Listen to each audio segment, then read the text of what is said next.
Going forward, all Kenyans arrested and detained during the maandamano protests and Sabasaba Day demonstrations must be released immediately. When ODPP have been here, I've just shared that with you. The Director of Public Prosecution, so happy you're here to hear me say this. As your colleague in the profession, we are saying that all these demonstrators, we call them actually prisoners of conscience.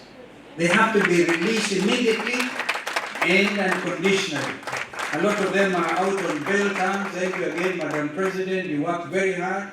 And all those advocates who gave their pro bono services to at least have these young men and women go back to their parents, we really congratulate you. This includes all those who are dragged through the anti-terrorism court and treated like terrorists. But we know the purpose, Parliament's intention in enacting, I think in 2012 or 2015, Porter Prevention of Terrorism Act. They didn't imagine. They were looking at transnational criminals like Al-Qaeda and Al-Shabaab.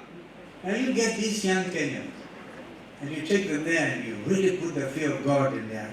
I can tell you, end up hardening them. And I can tell you they're very committed. To national treaties on human rights are part of our domestic law.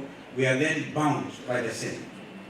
Because of this regime's inability to defend and protect rights and constitutional values, and guided by our Constitution, particularly Article 1, we established the People's Restorative Justice Commission on June 25th. Professor Makau, please hear me, my brother. We did that.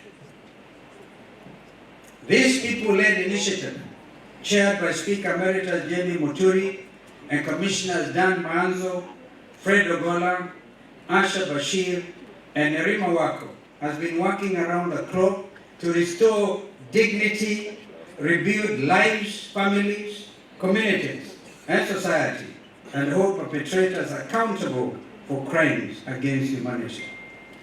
The opposition's initiative, that is already getting international recognition, is starkly different from the recently announced task force by President Ruto and Raila Odinga. The question we and majority of Kenyans are asking is, how can the perpetrators who gave the shoot to kill and shoot in the leg decree be the judges in their own already admitted crimes? By compensating, and yeah, Professor Makau, compensate, yes, we are with you on that because it's important. But you cannot compensate a life of a Kenyan. One Kenyan life lost is one too many, and we cannot accept. Friends, today more than ever, I'm reminded of Brutus' words to Cassius in William Shakespeare's play Julius Caesar Act 4.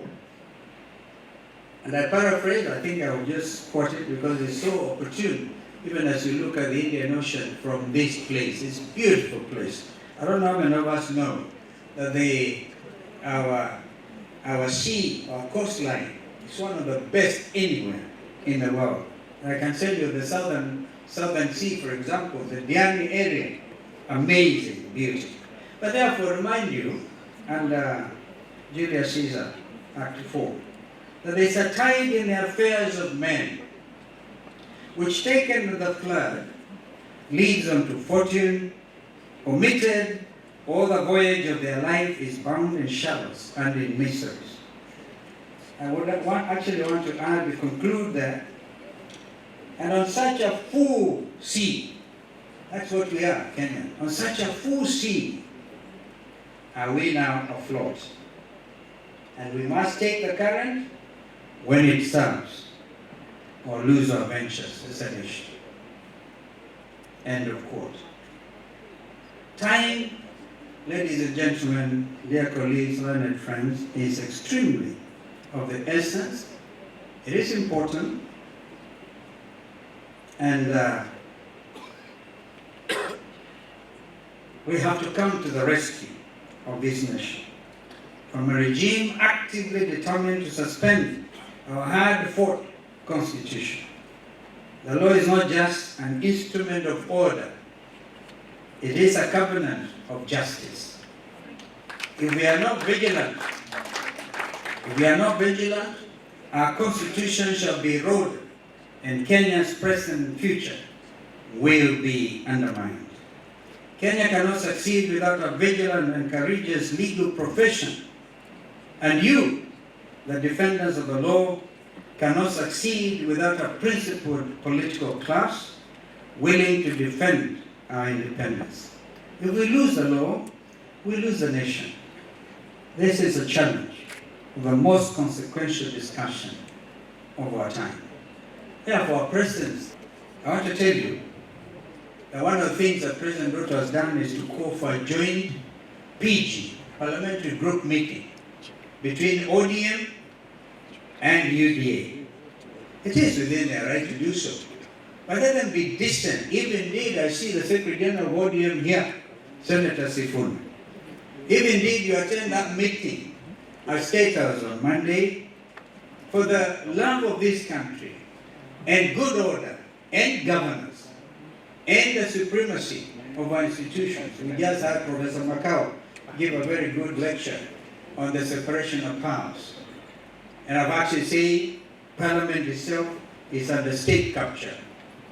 Indeed, the fruition of this will happen on Monday, and I want to suggest to Senator Sifuna that if that happens, joint PG of UDA and ODM, the following day in Parliament, Honorable Junet Mohammed, who is supposed to represent me in Parliament as the majority leader, should immediately vacate and move now, so there will be good order, so that they now move and join together, so we will know that the opposition, the joint opposition, now will have the responsibility to have a new team.